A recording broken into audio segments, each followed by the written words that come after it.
আজকে চলে গেলাম বিনুপুরের মেলাতে। বিনুপুরের মেলাতে আমি শুনি যেন সেকেন্ড হ্যান্ড সব জিনিস পাওয়া যায়। তো সেটা দেখার জন্য আজকে আমি বিনুপুরের মেলায় গেছিলাম। তোমরা কেমন আছো? তোমার জন্য একটা চকচকে ধকধকে মিনি ব্লগ নিয়ে চলে গেছি। আজকে চলে গেছিলাম বিনুপুরের মেলা থেকে কিছু জিনিস কিনতে। শুনেছি বিনুপুরের মেলাতে সব জিনিস সেকেন্ড হ্যান্ড জিনিস পাওয়া যায়।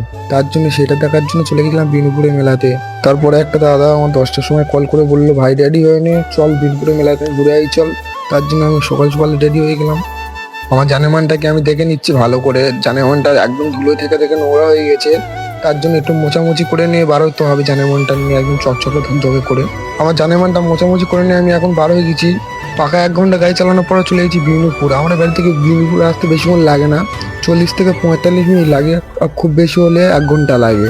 তো এতটা জামে পড়ে গেছিলাম আমরা, ভিডিও করার টাইম পাইনি। তার জন্য একটু জাম কমলে তবে ভিডিও অন করেছি।